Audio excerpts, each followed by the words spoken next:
Assalamualaikum warahmatullahi wabarakatuh. Oke, adik-adik, di pertemuan kali ini kita akan melanjutkan materi tentang obligasi, di mana sebelumnya kita telah membahas mengenai kegunaan, pengertian, dan juga menghitung harga wajar obligasi ya. Nah, di pertemuan kali ini kita akan melanjutkan mengenai amortisasi dan juga pencarian yield. Oke, nanti juga ada mengenai harga obligasi di antara dua tanggal pembayaran bunga. Oke, langsung aja ya. Jadi, kita akan bahas mengenai amortisasi premium dan diskon obligasi ya. Kalau saya persingkat, amortisasi itu merupakan sebuah pembebanan berkala ya, yang dilakukan terhadap bunga yang diterima pada obligasi untuk menghapus premi yang dibayarkan atas harga obligasi. Nah, jadi maksudnya gini ya, untuk tiap-tiap obligasi yang diperdagangkan itu, harga wajarnya kan ditentukan oleh yield yang diharapkan investor. Jadi kalau kalian mau investasi pada obligasi, tentunya kalian harus memasang ya, istilahnya menetapkan yield atau kira-kira kalian mau dapat berapa sih dalam suatu investasi pada obligasi ya.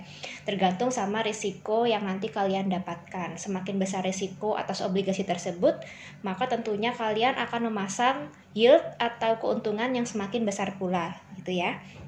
Apabila nanti bunga yang dibayarkan oleh perusahaan, oleh suatu emiten ya, atas obligasi itu kan ada bunga atau kupon. Itu di atas ekspektasi kalian atau di atas yield yang kalian pasang, maka obligasi tersebut menguntungkan di mata kalian. Sebaliknya, kalau misalkan obligasi tersebut memberikan kupon yang di bawah ekspektasi kalian, maka tentunya kalian tidak menarik ya, tidak tertarik untuk membeli obligasi tersebut karena di bawah ekspektasi kalian, seperti itu. Nah, jadi ya, jika yield sama dengan bunga obligasi yang dibayarkan, maka harga wajar obligasi adalah sebesar nilai nominal parnya. Misalkan kalian mengharapkan return atau yield sebesar 10% dan ternyata kupon dari obligasi tersebut juga sama 10%. Maka harga wajar obligasi yang kalian nilai maka akan sama dengan nilai nominal parnya. Oke, dapat dipahami ya. Jika yield lebih rendah dari bunga obligasi yang dibayarkan, hal ini lebih menarik investor sehingga bersedia membayar di atas nilai nominalnya. Artinya obligasi dijual dengan premi atau premium ya. Nih kalian misalkan, aduh aku kayaknya di obligasi ini kayaknya pantas deh untuk mendapatkan return sebesar 10% gitu. Ternyata malah kupon dari obligasi tersebut melebihi yield yang Anda pasang, misalkan sebesar 15%. Maka tentunya mau deh aku mau beli obligasi ini meskipun di atas harga pasar. Nah, itu berarti Anda membayar premi ya.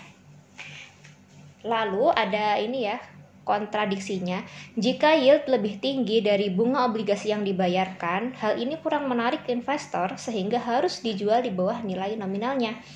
Artinya obligasi tersebut dijual dengan diskon ya, agar laku di mata investor. Karena apa? Karena ternyata kuponnya itu lebih rendah daripada ekspektasi yield investor.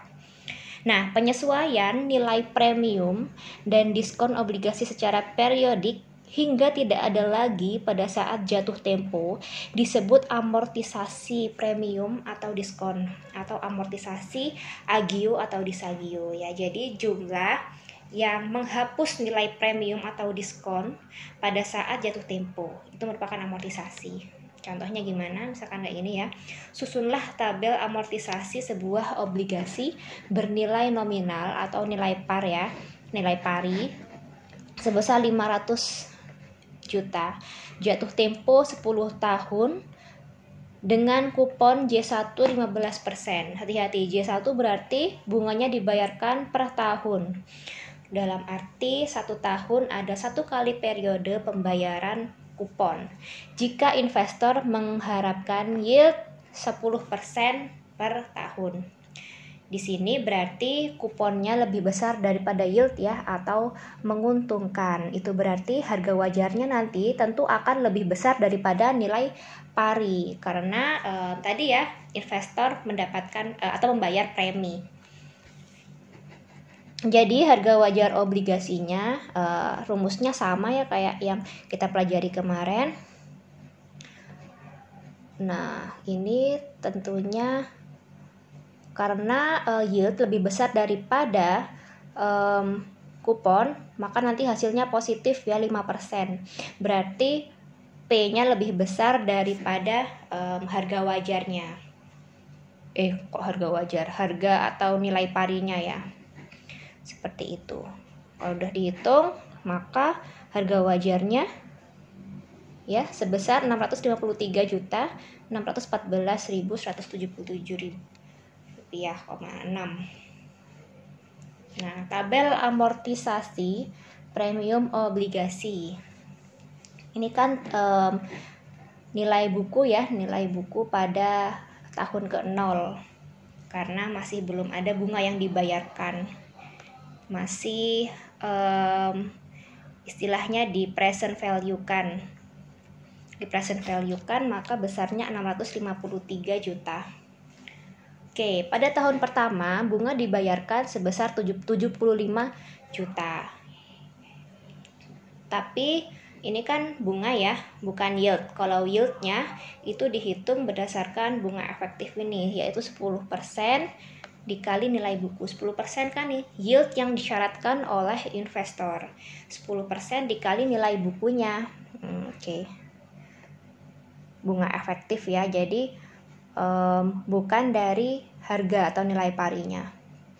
Lalu amortisasi premiumnya itu berapa? Yaitu diperoleh dari B dikurangin C. Nah, di sini nilainya positif. Karena apa? Karena bunga lebih besar daripada yield. Nah, dapat dimengerti ya. Yang nilai bukunya E dikurangin D.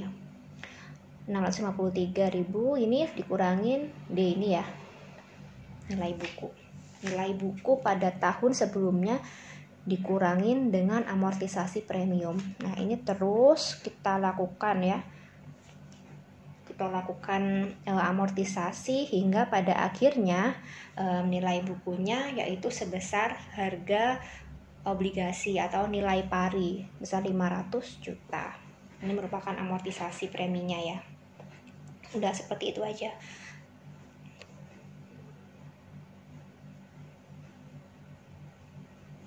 Ini sama, susunlah tabel amortisasi sebuah obligasi bernilai nominal 1 miliar yang dikeluarkan 1 Januari 2004 dan jatuh tempo 5 tahun lagi dengan kupon J2 sama dengan 8%.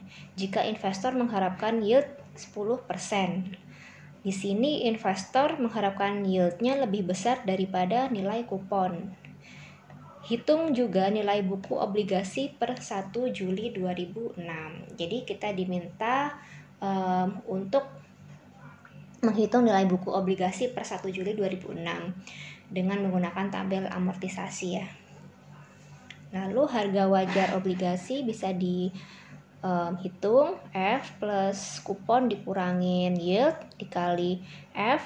F ini ingat ya, merupakan nilai nominal atau nilai pari. Oke, 10. Kenapa 10? Karena periodenya 5 tahun dikali 2 ya. Karena di sini keterangannya J2. Oke, habis dihitung, ini jangan lupa hati-hati dalam menghitung ya persen-persenan. Maka harga wajarnya tentu di bawah nilai pari ya atau nilai nominal. Nilai parinya 1 miliar dan harga wajarnya 922. Karena apa? Ini investasinya kurang menarik ya obligasinya, karena yield yang dipasang oleh investor itu ternyata lebih tinggi daripada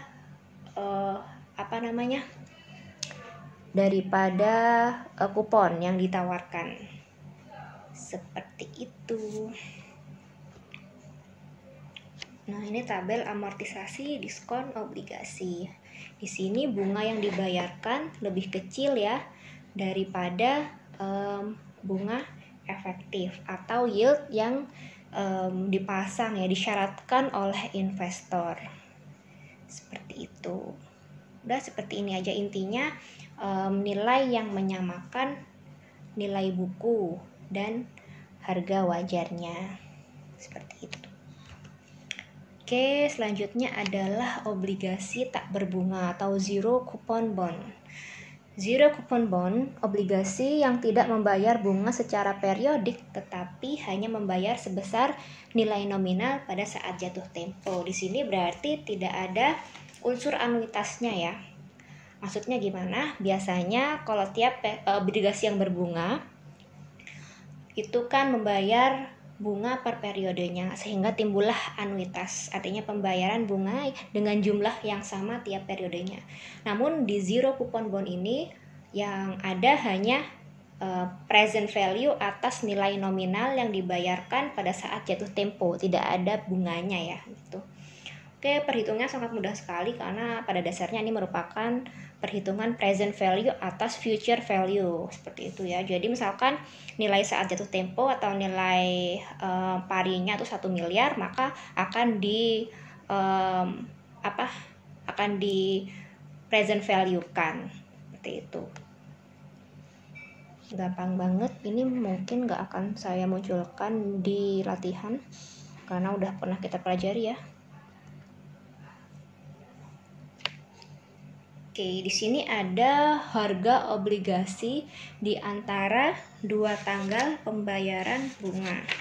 Nah, jadi selama ini tuh kan kita mengasumsikan ya obligasi itu diperdagangkan atau diperjualbelikan tuh pada tanggal pembayaran bunga, sehingga penentuan harga wajar tuh gampang, ya enggak? Namun kenyataannya perdagangan obligasi itu ada di Bursa Efek Indonesia, artinya setiap hari itu ada, nggak cuman pada saat pembayaran bunga. Nah, dengan demikian kita perlu mengetahui gimana sih caranya menghitung harga wajar obligasi pada tanggal lainnya di luar tanggal pembayaran bunga. Nah, masalahnya di sini itu menghitung harga wajar obligasi di antara dua tanggal pembayaran bunga adalah besarnya bunga yang semacam bunga yang dibawa atau terhutang ya dalam obligasi yang diserah terimakan dan berubahnya nilai buku obligasi dari tanggal terakhir pembayaran bunga. Nah, jadi kita kan selama ini ngehitung harga wajar itu ya berdasarkan tanggal pembayaran bunga. Jadi cuma ada 2 tanggal itu aja ya. Misalkan bunga tersebut dibayarkan per semester. Misalkan Januari dan juga Juni gitu ya biasanya. Dan perdagangan itu kan nggak mesti saat Januari dan Juni, ada tanggal-tanggal antara 2 tanggal pembayaran bunga tersebut, misalkan Maret apa terserah pokoknya ya, semaunya investor dan juga emiten, atau mungkin semaunya antara investor di pasar sekunder. Oke, jadi di sini kita masalahnya obligasi tersebut kan membawa bunga dan bunga tersebut nanti akhirnya terhutang. Nah, kita akhirnya menghitung kira-kira hutang tersebut itu berapa kalau di present value kan, karena perhitungannya itu tidak pasti karena perdagangan tuh kan selalu berjalan kapan aja, seperti itu. Nanti kita menghitung berapa hari yang terhutang dikalikan dengan bunga, seperti itu ya. Oke, penjelasannya transaksi jual beli terjadi di antara 2 tanggal pembayaran bunga. Investor harus menghitung bunga yang terkandung atau bunga yang terhutang atau accrued interest, AI ya nanti disingkatnya. Jadi rumusnya adalah PQ atau price quotation sama dengan P0 atau harga wajar obligasi pada tanggal pembayaran bunga terakhir. Jadi diasumsikan memang karena obligasi ini sering kali dibayarkan per semester, maka akan ada 2 tanggal atau 2 periode pembayaran bunga, pembayaran kupon. Nah, untuk P0 ini merupakan harga wajar obligasi pada tanggal pembayaran bunga terakhir. Nah, bedanya nanti sama P1 ya, atau harga wajar obligasi pada tanggal pembayaran bunga berikutnya. Jadi misalkan gini, bentar saya terangkan dulu rumusnya ya. Oke, jadi rumusnya adalah P0 ditambah F dikali hasil pengurangan dari P1 dikurangin P0. Oke, kita udah menghitung price quotation, kita juga harus menghitung bunga terutang atau accrued interest sama dengan AI, yaitu hasil kali dari F dikali C. Nah, dan price atau harga yang akan dibayarkan oleh pembeli adalah hasil penjumlahan dari PQ ditambah dengan AI. Duh, bingung ya, jadi langsung aja kita ke keterangannya. Jadi P0 merupakan harga wajar obligasi pada tanggal pembayaran bunga terakhir. Lalu P1 sama dengan harga wajar obligasi pada tanggal pembayaran bunga berikutnya. F sama dengan jumlah hari yang telah lewat sejak tanggal pembayaran bunga terakhir. Ini ya, bunga terakhir adalah P0 dibagi dengan total jumlah hari antara 2 tanggal pembayaran bunga. Jadi merupakan pecahan nanti. PQ merupakan price quotation, yaitu harga penawaran obligasi di pasar atau market quotation ya, misalkan disimbolkan dengan 102, 103, 105 seperti itu ya, dan tidak termasuk bunga. Nah, jadi P adalah harga yang harus dibayarkan oleh pembeli. AI tadi ya, AI merupakan accrued interest atau bunga yang terhutang. Jadi P atau harga yang harus dibayarkan pembeli merupakan hasil penjumlahan dari PQ ditambah dengan accrued interest atau bunga yang terhutang. Karena masih belum membayarkan bunga. Kenapa belum membayarkan bunga? Karena tidak termasuk dalam periode saat pembayaran bunga. Misalkan gini, adik-adik membeli sebuah obligasi pada bulan Maret, padahal obligasi tersebut dibayarkan bunganya pada Januari dan juga Juni. Nah, 2 kali ya pembayarannya ya. Nah, maka kita harus menghitung kira-kira bunga yang terhutang pada saat Anda membeli, yaitu Maret, kayak gitu ya. Jadi kira-kira bunga yang terkandung saat Maret itu berapa? Oke, jadi nanti kita menghitung selisih dari Januari sampai Maret per Januari sampai dengan Juni, seperti itu. Contohnya ya, sebuah obligasi bernilai nominal 1 miliar dengan kupon J2 sama dengan 9,5%. Ingat J2 artinya ada 2 kali pembayaran dalam 1 tahun. Dan jatuh tempo pada 15 Agustus 2014. Jatuh temponya 15 Agustus 2014. Obligasi ini dijual pada tanggal 1 September 2004. Artinya ada perdagangan di Bursa Efek Indonesia pada tanggal 1 September 2004. Nah, ingat ya.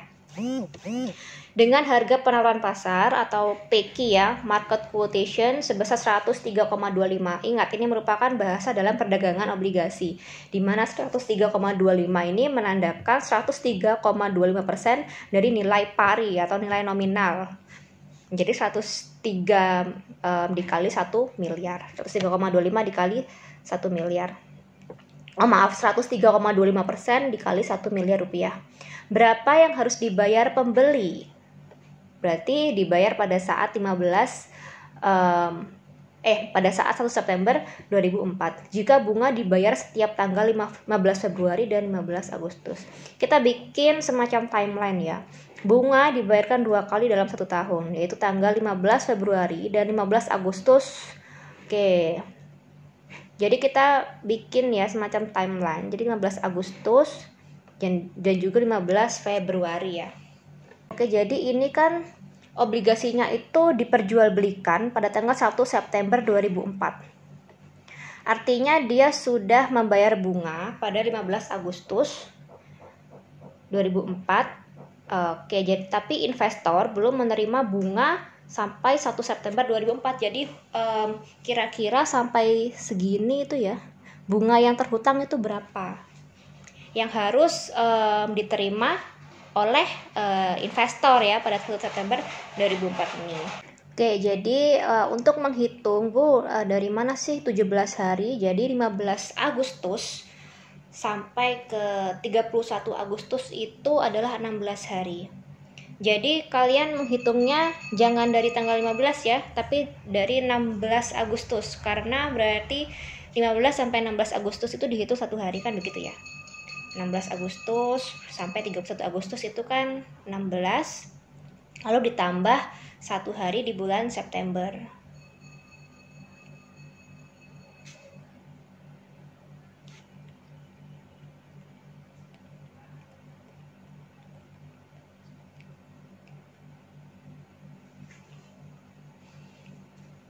Oke, lalu ada juga setelah kita menghitung ini ya yang terhutang, lalu kita menghitung penyebutnya. Penyebutnya ini didapat dari mana? Yaitu jangka waktu dari 15 Agustus sampai 15 Februari. Oke, kita menghitung berapa hari ya. Jadi untuk Agustus sendiri tadi kan 16 hari ya sampai 31 Agustus. Lalu bulan September ada 30 hari, bulan Oktober ada 31 hari, November ada 30 hari, Desember 31 hari, Januari 31 hari, dan Februari kan 15 hari nih. Jadi kalau dijumlah ada 184 hari. Memang begitu ya, harus secara manual untuk menghitungnya. Jadi nanti untuk untuk F-nya adalah 17 dibagi 184. Oke, kita harus mencatat tanggal-tanggal pembayaran yaitu 15 Februari 2005 dan 15 Agustus 2004. Nah, ingat ya, ini merupakan tanggal-tanggal pembayaran kupon obligasi. Jumlah hari antara 15 Agustus dan 15 Februari 2005 adalah 184 hari. Oke, tadi kita udah hitung ya. Jumlah hari antara 15 Agustus dan 1 September adalah 17 hari. Jadi, bunga terhutang atau accrued interest-nya adalah F dikali C atau F dikali tingkat bunga. Kalau ini kan besaran bunga ya, dikali F atau nilai par. Jadi AI-nya adalah 17 per 184 dikali 4,75%. Dapat dari mana? Dapat dari 9,5% dibagi 2 tadi ya. Lalu dikali 1 miliar. Jadi bunga terhutangnya adalah 4.388.587 rupiah. Jadi harga atau P yang harus dibayar oleh pembeli adalah hasil penjumlahan dari PQ atau market quotation-nya, yaitu 103,25% dari harga atau nilai pari ditambah dengan bunga yang terhutang atau accrued interest-nya. Jadi ini ya 1.032.500.000 ditambah hasil AI-nya tadi, yaitu akhirnya harga yang harus dibayar pembeli adalah 1.036.800 sekian rupiah. Oke. Oke, selanjutnya kita akan menghitung bagaimana mencari yield ya. Jadi memang kadang-kadang harga pasar sebuah obligasi itu dicantumkan tanpa dinyatakan yieldnya. Nah, jadi dalam keadaan ini tuh investor harus menghitung besar yield dari obligasi tersebut. Beda ya, yield sama kupon, harus diingat yield itu berdasarkan harga pasarnya. Atau misalkan 102 apa 103 gitu yang diperhitungkan dalam yield. Yield ini kemudian dibandingkan dengan yield yang kita harapkan. Misalkan kita mengharapkan yield berapa persen atau tingkat return yang kita pasang untuk sebagai dasar pengambilan keputusan apakah kita akan membeli suatu obligasi atau tidak gitu ya. Harus dibandingkan dulu yield yang sudah dihitung dengan yield yang kita harapkan. Oke, jadi perbandingan yield ini kan kita udah membandingkan ya kedua yield ini. Nah, maka kita akan memutuskan apakah obligasi tersebut cukup menarik untuk dibeli atau tidak. Nah, investor juga menghitung yield obligasi untuk menentukan obligasi mana yang ada di pasar yang paling menarik yang dibeli. Jadi semakin besar yield yang diberikan oleh sebuah obligasi itu dibandingkan dengan yield yang kita harapkan, maka tentunya akan semakin menarik obligasi tersebut, dan akan kita beli kalau misalkan menarik atau di atas ekspektasi kita. Gimana caranya menghitungnya? Ya gitu. Jadi metode yang biasa digunakan untuk mencari yield sama dengan metode untuk mencari tingkat bunga efektif pada anuitas. Masih ingat dulu tentang interpolasi atau trial dan error? Nanti ada latihannya ya. Jadi adik-adik akan mempelajari metode coba-coba, yaitu metode interpolasi. Contohnya gini ya. Sebuah obligasi bernilai nominal 500 juta dengan bunga J2 sama dengan 9,5% dan jatuh tempo pada tanggal 1 Juli 2017. Ditawarkan pada harga 109,5 atau 109,5% dikali 500 miliar gitu ya untuk market quotation-nya per 1 Juli 2005. Hitunglah yield J2. Jadi kira-kira yield atau return yang diberikan oleh obligasi ini itu berapa. Apabila lebih besar daripada yield yang kita pasang atau yang kita syaratkan, maka tentunya obligasi tersebut menarik gitu ya. Oke, kita hitung. Kita akan mencari I, ingat ya, I atau yield. Kalau C adalah kupon, I adalah yield. Kita harus mencari ini berapa persen yang bisa menghasilkan PQ. PQ sama dengan 109,5% dari nilai pari. Seperti itu ya. Jadi untuk PQ-nya sendiri itu berapa? PQ-nya adalah 109,5 dikali 500 juta atau 547.500.000. I-nya berapa kan kita belum tahu ya. Jadi persamaannya kan gini ya. Ini merupakan anuitas present value of annuity tambah present value of future value atau present value-nya dari nilai par. Nilai pari ya. Oh iya, untuk N sama dengan 24 semester atau 24 kali pembayaran periode. Kita belum tahu tuh I-nya. Jadi kira-kira I yang menghasilkan PQ sama dengan 547.500.000 itu berapa? Kan gitu ya. Jadi nanti kita akan melakukan coba-coba. Karena kita belum tahu I-nya berapa, maka kita tembak salah satu angka, salah satu persentase yang harus ya mengharuskan agar PQ yang kita hitung itu di atas PQ yang kita inginkan. Gimana sih? Gitu ya. Yang PQ yang kita inginkan itu berapa? Yaitu 547, harap diingat. PQ yang kita inginkan. Tapi karena kita bukan peramal, ya, maka kita coba-coba dulu. Dan pasti nggak langsung menghasilkan PQ 547.500. Pasti masih meleset dikit ya. Nggak apa-apa, melesetnya itu yang kita butuhkan. Jadi kita harapkan melesetnya kita itu di atas PQ yang kita inginkan. Oke, misalkan kita ambil J2 sama dengan 8% atau I sama dengan 4%, karena dibagi 2 ya 4%. Kita masukkan dulu ke rumus. Ini rumus anuitas sama rumus present value ya. Oke, dihitung. Ini yang anuitas ditambah present value. Oh, ternyata meleset di atas 547.500.000. Benar kan? 557.176 ini kan di atas 547.500. Oke, kita dapat satu persentase yang menghasilkan PQ di atas PQ yang kita inginkan. Setelah itu, oh berarti bunganya kurang kecil nih, atau yieldnya kurang gede ya, yieldnya kurang besar, agar menghasilkan PQ di bawah di bawah PQ yang kita inginkan. Jadi kita butuh PQ yang di atas PQ yang kita inginkan, dan juga yang kedua PQ yang di bawah PQ yang kita inginkan.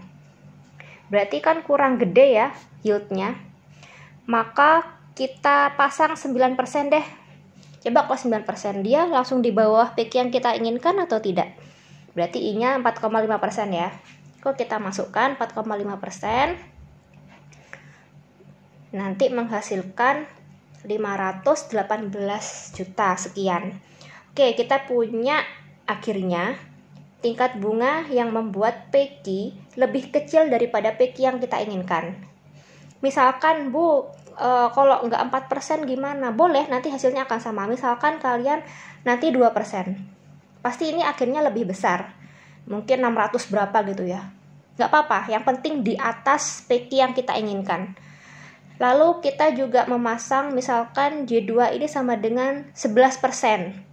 Maka tentu hasilnya akan sekitar 400 juta. Nggak apa-apa, yang penting di bawah PQ yang kita inginkan.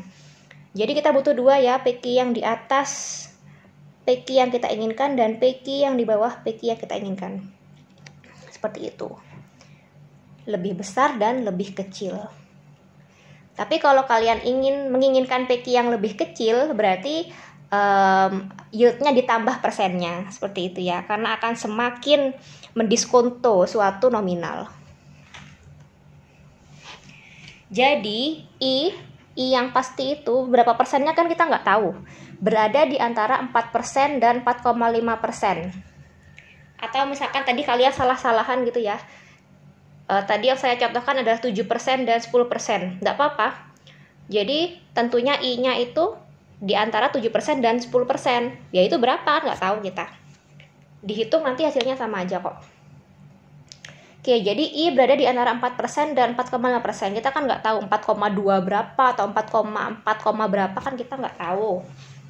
Jadi caranya adalah ini interpolasi ya. I sama dengan 4%, yaitu kita ambil bunga atau yield yang paling kecil. Yield yang paling kecil per semester ya. Ditambah pengurangan dari 557 ini yang paling gede ya, PQ yang paling gede dikurangin PQ yang kita harapkan, lalu PQ yang paling gede dikurangin PQ yang paling kecil, dikali selisih antara kedua yield ini, 4,5% dikurangin 4%. Oke, kita sederhanakan ini ya, 4% ditambah hasilnya ini dibagi hasilnya pengurangan ini dikali selisihnya, yaitu 0,5%. Yaitu I-nya yang ketemu akhirnya yieldnya 4,12 sekian persen, atau dalam setahun ya 8,247% per tahun J2. Nah, seperti itu cara interpolasi. Ada juga cara 2, yaitu persamaan praktis tetapi kurang akurat. Gimana caranya? Untuk menghitung yield sama dengan C, ini harus dicatatkan dalam persentase ya. C plus R dikurangin P, R ini redemption dikurangin price dibagi dengan N. Hasilnya itu dibagi hasil pembagian ini dulu. Jadi yang dikerjakan ini dulu baru dibagi ya. Atau kalau enggak ada juga rumus seperti ini, 2C, C itu kupon obligasinya berapa, 2 dikali mungkin berapa persen gitu ya, dibagi R plus P, ini dalam bentuk persen, R itu merupakan redemption pasti dalam bentuk 100%, pasti itu 100%, ditambah 2 dikali R dikurangin P, dibagi N, dikali jumlah R plus P. Kalau P ini persen pembelian, misalkan 109, berapa tadi tuh ya. C, R, dan P harus dinyatakan dalam persen. Mungkin kita hitung dengan kasus yang tadi ya, dengan kasus interpolasi. Kita pecahkan menggunakan rumus yang lebih praktis ini. Jadi N-nya kan 24 semester. R-nya atau redemption-nya itu 100%. P sama dengan 109,5%. Untuk kuponnya sendiri, ini harusnya 4,75 ya. Ya harusnya 4,75 nih, maaf. Jadi yield to maturity-nya adalah 2C dibagi R plus P ditambah 2 R dikurangin P dibagi N dikali R plus P. Oke, masukkan aja C-nya. Oke, 100%. Ingat, ini persentase harus dirubah dulu, atau kalau enggak kalian harus selalu mengikut sertakan persentasenya ini. Oke, jadi nanti hasilnya adalah 4,1567% per semester. Hasil ini berbeda sekitar 0,07% dari hasil dengan menggunakan metode interpolasi atau trial and error. Nah, inilah yang dimaksud dengan kurang akurat. Jadi lebih akurat memang metode interpolasi, tapi karena memakan waktu, jadi kalian mungkin nggak apa-apa menggunakan metode yang lebih praktis ini, tapi konsekuensinya adalah perhitungan yang kurang akurat. Nanti hasilnya kalian akan bandingkan dengan yield yang kalian inginkan. Misalkan kalian menginginkan yield sebesar mungkin 11% gitu ya. Kira-kira 8,31 ini lebih besar atau lebih kecil? Maka akan menjadikan suatu tolak ukur apakah kalian patut membeli atau tidak membeli suatu obligasi. Karena ini di bawah ekspektasi kalian, ekspektasi yield kalian, maka sebaiknya tidak dibeli ya. Karena kalian memang mensyaratkan untuk mendapatkan yield sebesar 11%. Oke, saya akhiri dulu pertemuan pada kali ini. Kita lanjut ke sesi latihan atau tanya jawab ya. Oke, wassalamualaikum warahmatullahi wabarakatuh.